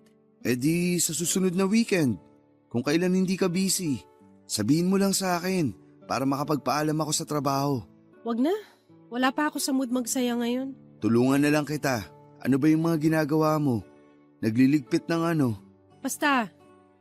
Tapos na akong kumain, maiwan na kita rito ah. Maliligo pa ako. Sandali, tapos ka na? Hindi man lang nabawasan yung pagkain sa pinggan mo ah. Hindi ako masyadong gutom. Wala akong gana. Kahapon yan din ang sinabi mo. Wala nang nutrients na nakukuha yung katawan mo. Kaya lagi kang walang gana sa ibang bagay eh. Sam, alam natin ang dahilan kung bakit wala akong gana sa buhay ngayon. Alam ko, pero hanggang kailan mo gagawin to? Hanggang kailan mo planong parusahan yung sarili mo dahil sa nangyari? Hanggat kailan ko gusto. May problema ba ron? Oo, marami. Hindi maganda tong ginagawa mo sa sarili mo. Sabi mo magluksa ako hanggat kailan ko gusto. Hanggang ngayon nagluluksa pa rin ako sa pagkamatay ni Joseph. Ngayon bawal bang gawin yon? Hindi naman yun ang ibig kong sabihin. Ilang buwan na yung lumipas. Kahit sana naman may makita akong improvement. Huwag mo akong pangunahan sa mga nararamdaman ko kasi hindi mo alam kung ano yung araw-araw na tumatakbo sa isipan ko. Nawalan din ako, Geneva. Masakit din para sa akin yung nangyari. Oo, anak mo siya. Nakasama mo siya ng 8 buwan, pero ako mas mahaba ang pinagsamahan namin ni Joseph dahil dinala ko siya ng 9 na buwan bago natin siya nakasama. Magkaiba tayo ng nararamdaman, Sam. So ano to? Kompetensya na kung sino yung mas matagal na kasama ng bata? Ikaw naman na nagsimula eh. Hindi porket tanggap mo na wala na si Joseph, ibig sabihin nun ay matatanggap ko na rin yung nangyari. May kanya-kanya tayong proseso ng pagluluksa at magluluksa ako hanggat kailan ko gusto.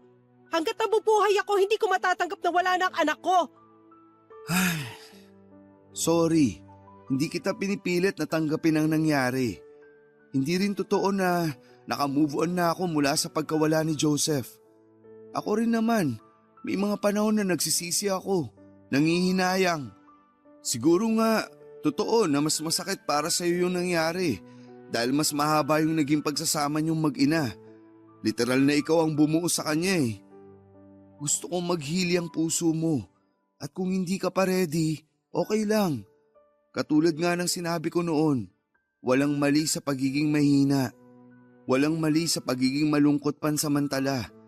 Pero hindi pwedeng manatili ka na lang na mahina at malungkot dahil hindi ka makakaahon sa kinaroroonan mo kung habang buhay mong dadali ng sakit. Nasasaktan ako tuwing nakikita kitang nagkakaganito. Araw-araw, ipinapanalangin ko na sana bumalik na tayo sa dati kasi namimiss ko na yung asawa ko. Pasensya ka na. Hindi ko naman ginusto na ganito yung maramdaman ko eh. Sobrang sakit lang talaga para sa akin. Sorry, alam ko pati ikaw nasaktan din sa nangyari. Sorry kung bigla na lang ako nag-shutdown. Susubukan ko. Susubukan ko, Sam. Salamat. Gusto ko na ulit makita yung babaeng matapang at independent na nakilala ko. Gusto ko nang bumalik yung dating Geneva. Hindi man ngayon pero sana makita ko na ulit siya. Salamat sa pag-intindi. Maiwan na kita. Matutulog ka na ba pagkatapos mong maligo? Oo, sana. Pagod na tong katawan ko. O sige, magpahinga ka na. Pero bukas, pwede mo ba akong samahan? Saan? Sa simbahan. Matagal ka nang di nagpupunta sa simbahan. Samahan mo ako bukas. Okay, sige. Sasamahan kita.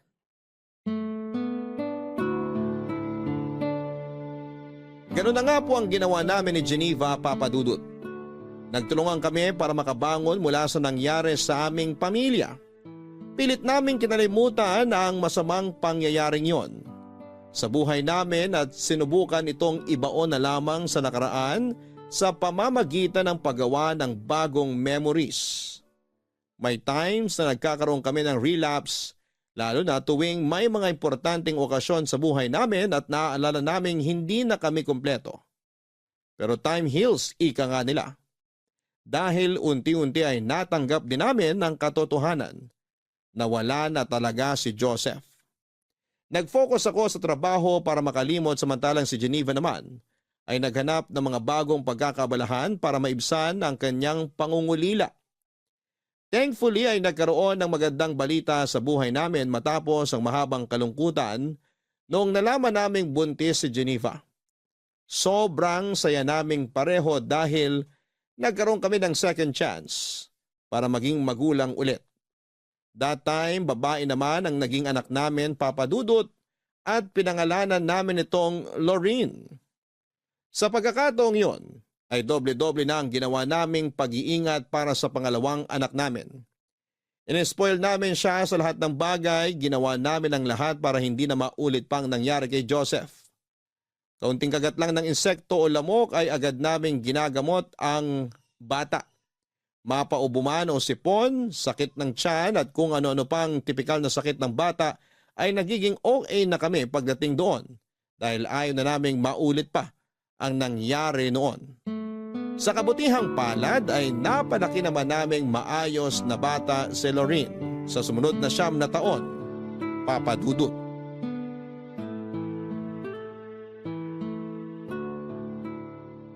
Salamat po. Keep the change na lang po. Oh, ayun na yung favorite mong puto bumbong. Salamat, Daddy! Isa lang po binili nyo. Wala po kayong binili para sa inyo ni Mami? Sa susunod na lang. Busog pa ang daddy mo eh. Ako naman pass muna kasi kumain na ako niyan kahapon. Ikaw hindi ka ba nagsasawa dyan? Araw-araw ka nang kumakain yan ah. Mamaya maging kakulay mo na yung puto bongbong. Sige ka. Never po ako magsasawa sa puto bongbong. Ito na po yung best food sa buong mundo. Ay sus, basta talaga simbang gabi. Automatic nang may kasamang puto bumbong no. Kaya nga mas maaga pa tong nagigising kaysa sa atin eh. Puto bongbong lang yata habol mo kaya ka nagsisimbang gabi. Hindi po. Siyempre, nagpupunta po ako sa church para mag-pray kay Jesus. Ano namang pinipray mo? Na ano po, sana po maging healthy kayong dalawa ni Mami. Ah, ang sweet naman ng baby ko. Alam mo ba na kapag nakompleto mo raw ang simbang gabi, magagrant yung wish mo ngayong Pasko? Talaga po? Oo. Kaya po siguro hindi natupad yung hiling ko last year kasi hindi natin nakumpleto yung simbang gabi. Teka, hindi ba natin nakumpleto yung last year? Hindi yata. Hindi ko na rin maalala eh. Hindi po natin nakumpleto. Nakasulat po yun sa diary ko, kaya alam ko po yun. Last year po kasi, may work po sa hospital si Daddy. Tapos, puyat ka rin po, Mami. Kaya po hindi tayo nakapunta. Tanda mo pa talaga yun? Opo, kaya please po, kumpletuhin natin tong simbang gabi ngayon para naman po makahiling po ako sa Pasko. Ano bang hiling mo sa Pasko? Secret po. Baka po hindi magkatotoo eh. Sabihin mo na. Promise ko, kukompletuhin natin ngayon ang simbang gabi para magkatotoo yung wish mo. O sige na nga, sasabihin ko na nga po. Ang hiling ko po ngayong Christmas, sana po magkaroon na ako ng baby brother. Gusto mo pa magkaroon ng kapatid? Opo, palagi ko po yung pinagpe-pray bago ako matulog eh. Ayaw mo bang maging only child? Para ikaw lang ang princess namin? Gusto ko po nang may kalaro ako eh. Ang boring po sa bahay kapag pareho kayong busy ni Mami. Hayaan mo, ako na lang magiging playmate mo. Ayoko po. Gusto ko po baby brother. Lagot ka, gusto pa raw ng isa oh. Kasalanan mo to eh. Sinabi mo pa kasi na kailangang humiling kapag nakumpleto yung simbang gabi. Napasubo tuloy tayo. Hindi ko naman alam na kapatid pala ang gusto nito. Kala ko, laruan o gadget lang yung wish niya. Para sana magka-idea ako kung anong ireregalo ko sa kanya sa Pasko eh. Paano ko ibabalot yung baby niyan? Paano ka makakabuo ng baby na aabot sa Pasko? Yun ang problema. Eh di next year na lang. Seryoso ka? Siraulo ka talaga. Bakit? Ayaw mo na ba? Hindi sa ayaw. Ang tanong, kaya ko pa ba? Magpo-42 na ako next year. Hindi na kaya ng katawan ko magkaanak ulit. Ikaw na lang kung gusto mo. Eh kung pwede lang sanang magbuntis ang lalaki, ako na lang yung magbubuntis. Daddy, Mami, naririnig ko po kayo. Okay lang naman po kung hindi na ako pwedeng magkaroon ng kapatid. Bigyan niyo na lang po ako ng tablet. O ayan, narinig mo, humihirit. Tablet daw. Tignan natin kung makakapunta si Santa sa atin ngayong Pasko. Baka bigyan kanya ng tablet. Pwede rin pong papi para naman po meron akong kalaro. Mas maganda nga yun. Matagal ko na rin gusto magkaroon ng aso. O sige, mag-a-adapt tayo ng papi in one condition. Ano po yun? Need mong makumpleto ang simbang gabi, okay? Oo naman po! Wala pong problema yon. Basta ba hindi kayo masyadong busy ni Mami eh. Para po may kasama akong pumunta sa church. Yun naman pala eh. No problem yan. O siya, umuwi na tayo. May pasok pa ang daddy mo mamaya.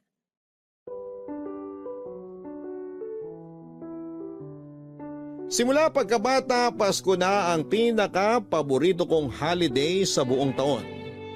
Yun kasi yung panahon kung kailan overwhelming ang saya na nararamdaman ng buong pamilya namin. Pakiramdam namin ay napaka-positibo ng lahat. Puno ng energy at lahat ng tao'y masaya at nagdiriwang. Taon-taon ay sinisiguro kong nagkakaroon ako ng time na makasama ang pamilya ko lalo na tuwing Noche Buena. Naging bonding time na namin bilang pamilya ang paghahanda ng pagkain at pagkakaroon ng family bonding habang nag-aantay na sumapit ang alas 12. Minsan nagmo-movie marathon kami.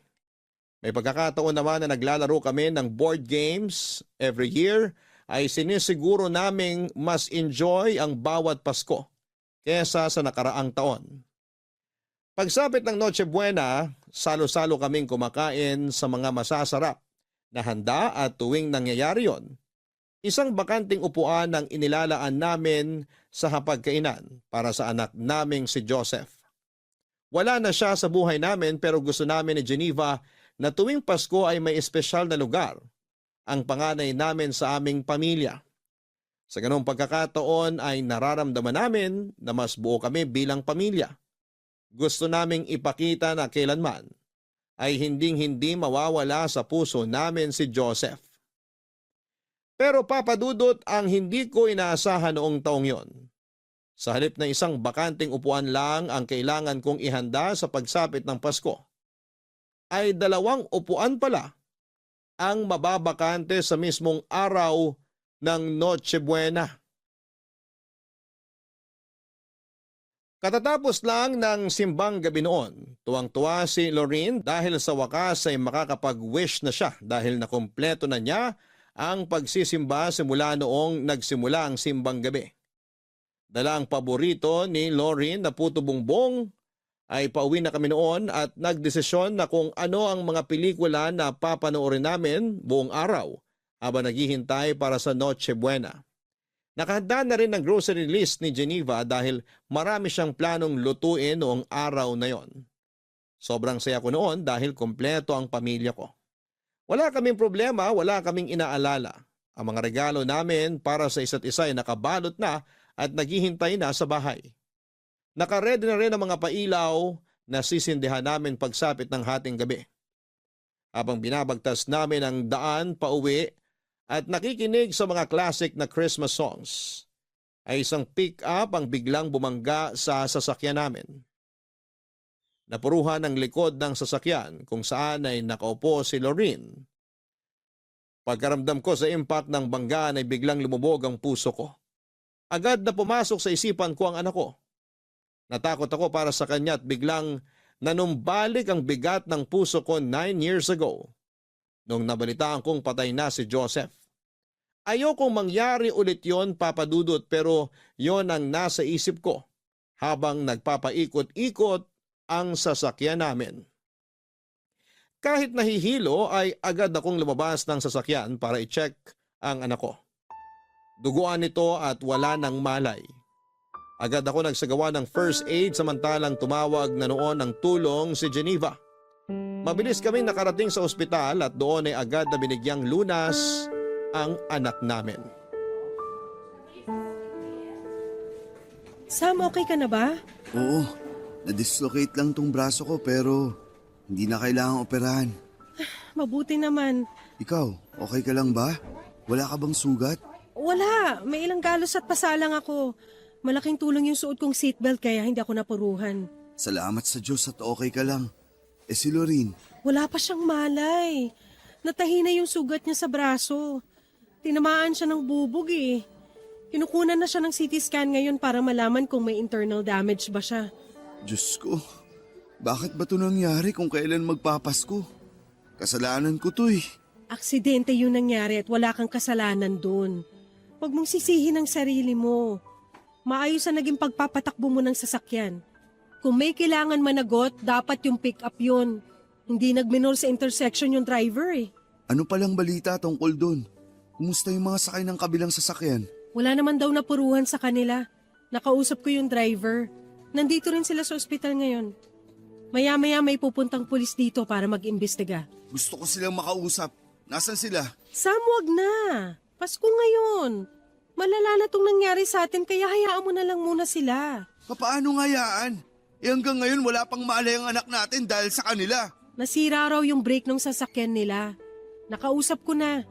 Humihingi na sila ng tawad sa nangyari. Tutulong naman daw sila sa mga gastos natin dito sa ospital. Hindi nila tayo tatakbuhan. Dapat lang. Kapag may nangyari talaga kay Lorin, pananagutin ko sila. Walang mangyayaring masama kay Lorin. Magtiwala ka lang sa Diyos. Sabihan mo ako kapag nandito na yung mga pulis. Gusto ko magsampa ng kaso sa mga bumangga sa atin. Reckless driving yun. Sam, wag mo na munang isipin yan. Mag-focus na lang muna tayo kay Lorin. Hindi maganda na galit at sama ng loob yung nananaig sa emosyon natin ngayon. Ang kailangan natin, kumalma, okay? Huminahon ka muna. Dapat nasa bahay na tayo ngayon eh. Dapat nagpe-prepare na tayo para sa Noche Buena. Hindi dapat tayo nandito ngayon. Wala na tayong ibang magagawa kundi harapin kung ano man tong nangyayari sa atin ngayon. Kapag bumalik na si Lorin, pwede naman nating dalhin yung handa natin dito, di ba? Dito tayo mag-celebrate ng Pasko. Paano tayo makakapag-celebrate kung ganito ang estado natin ngayon? Kung gusto, may paraan. Pwedeng-pwede tayo mag-celebrate kahit ganito ang nangyari sa atin. Pero paano kung may Huwag masamang... mong isipin yan. Walang mangyayaring masama kay Lorin, okay? Makakaligtas siya. Hindi ko kakayanin, Geneva. Kapag mawala na naman tayo ng anak. Huwag naman sana. Hindi na tayo mawawalan. Hindi ako papayag na mangyari ulit yon. Natuto na tayo sa nangyari dati, di ba? Gawin natin ang lahat para maligtas si Lorin. Magtiwala tayo sa mga gumagamot sa kanya at manalig tayo sa Diyos. Tsaka malaki raw yung naitulong ng first aid na ginawa mo sa kanya kanina eh. Napahinto mo agad yung pagdurugo ng sugat niya eh, kaya hindi siya gaanong nawalan ng dugo. Mabuti naman kung ganun. Natawagan mo na ba sina Mama at Papa? Alam na ba nila yung nangyari? Oo, na-update ko na sila. On the way na raw sila. Nagpadala ko ng damit para makapagbihis tayo. Sabihan mo silang mag-ingat. Oo, papaalalahanan ko ulit sila mamaya. Halika na, pumunta na lang muna tayo sa kwarto ni Lorin. Doon na tayo maghintay. Sige. Ikaw, wala bang masakit sa'yo? Magpacheck ka muna kaya.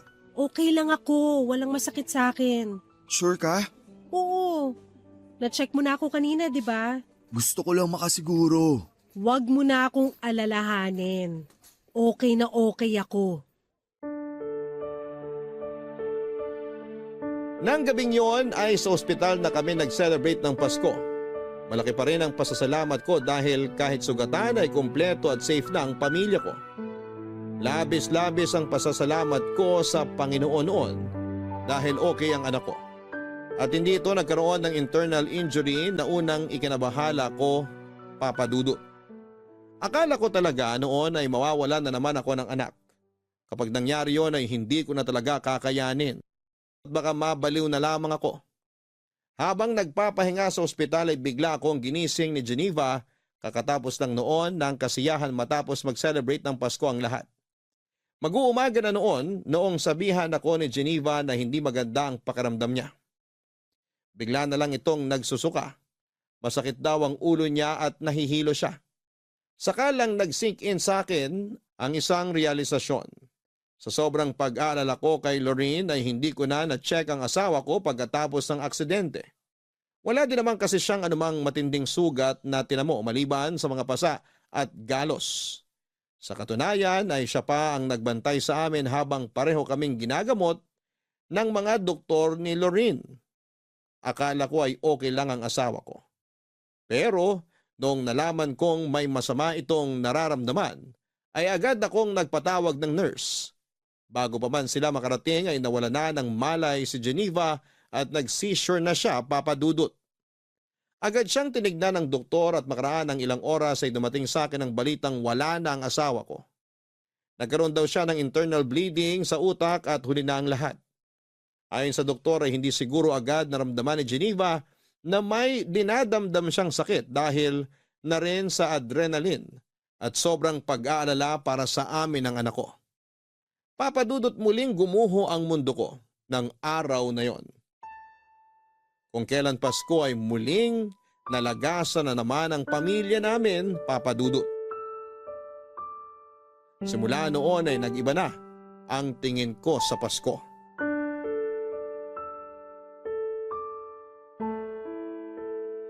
Daddy, sisindihan ko na ba yung kandila para kina Mami at Kuya Joseph? Okay, sindihan mo na. Ipe-prepare ko lang tong Bake Mac.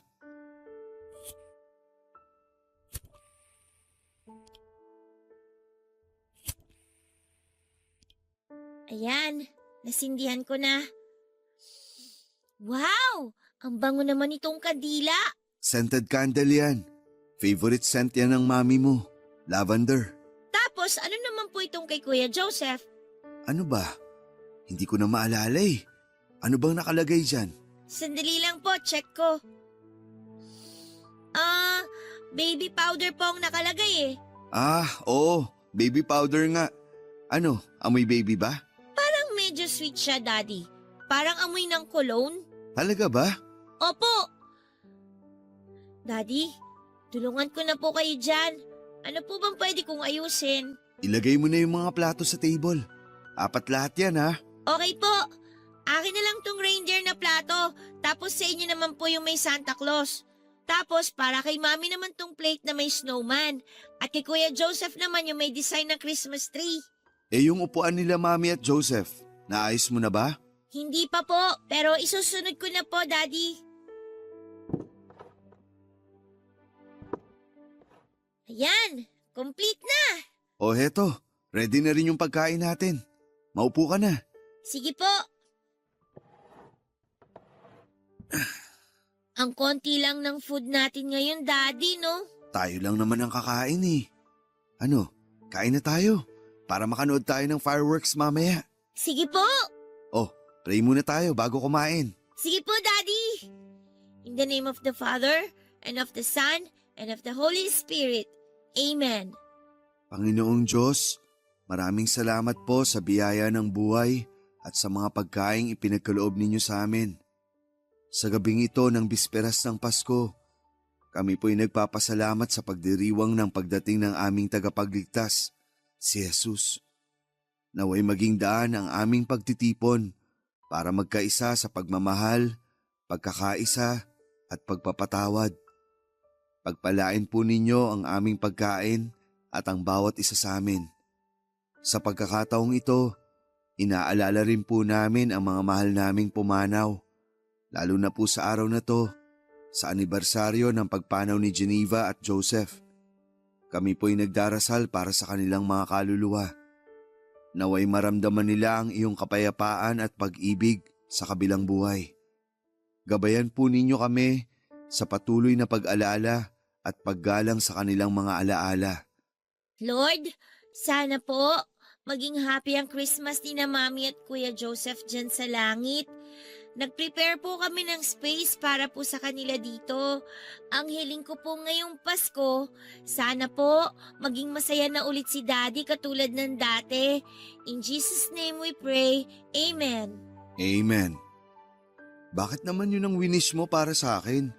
Hindi ba ako happy? Parang hindi po kasi kayo happy eh. Happy naman ako kasi nandyan ka. Medyo malungkot lang kasi hindi tayo kompleto. Pero masaya ako ngayon. Daddy, miss niyo na po ba si Mami? Oo naman. Miss na miss ko na ang mami mo. Sobra. Miss ko na yung taon-taon na panonood natin ng mga Christmas movie. Miss ko na yung mga luto niya. Miss ko na siyang yakapin. Ako rin po, miss ko na rin po si Mami. Ipag-pray na lang natin siya palagi na sana happy na siya sa heaven kasama ang Kuya Joseph mo. Sa tingin mo po ba, Daddy, nag-celebrate din kaya sila ng Christmas sa heaven? Oo naman. Sigurado akong magkasama sina Mami at Joseph doon ngayon. Nasa isang table din sila katulad ng ginagawa natin. Tapos may 2 upuan din sila doon para sa atin katulad dito na may 2 upuan din sila na naka-ready. Tapos sabay po tayo nagsa-celebrate at kumakain? Oo, parang gano'n na nga. Hindi man tayo magkakasama, pero parang kasama na rin natin silang nagse-celebrate.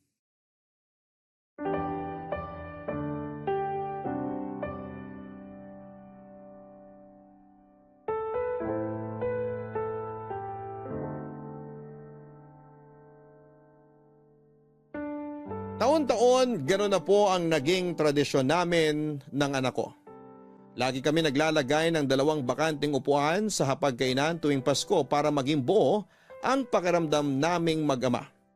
Weird man para sa iba pero yun na rin ang tanging naisip namin para makaiwas sa kalungkutan na maaari naming maramdaman sa pinakaimportanteng araw sa buhay namin. Nakakalungkot man na 2 death anniversary ang taon-taon naming inaalala tuwing Pasko, pero sinisiguro naman namin ng anak ko na kapag nagdiriwang kami ng Kapaskuhan ay walang lugar ang kalungkutan sa puso namin sa mga oras na yon. Papadudot, hindi na po ako nakapag-asawang muli at kung ako ang tatanungin ninyo ay wala na akong planong mag-asawa pa. Ang pag-ibig ko ay para kay Geneva ay mananatili na sa puso ko habang buhay at hindi ko na ma-imagine pa na ibigay ito sa ibang babae. Kung meron man akong pagbibigyan nito ay walang iba kundi para na lamang sa anak kong si Lorene. Marami pa kaming pagdadaan ng dalawa at pinapangako ko sa anak ko na ibibigay ko ang lahat ng makakaya ko para masuportahan siya sa bawat desisyong gagawin niya sa kanyang buhay. Papadudot, dito ko na po tinatapos ang istorya ko. Merry Christmas po sa inyong lahat. Sana ipagpalaing kayo ng Diyos. At ang hiling ko ay tumagal pa ang inyong programa at magpatuloy ito sa pagbibigay ng inspirasyon sa lahat ng mga Pilipino. Mabuhay po kayong lahat at sa lahat ng bumubuo ng Barangay Love Stories at Barangay LS. Paalam at maraming salamat. Ang inyong forever kapuso at kabarangay, Sam. Gone but never forgotten. Yan ang lagi nating sinasabi sa lahat ng mga mahal natin sa buhay na namayapa na dahil totoo naman na hindi sila mawawala sa puso't isipan natin. Mananatili sila sa ating buhay magpakailanman. Sa ating mga kabarangay na nakikinig ngayong araw,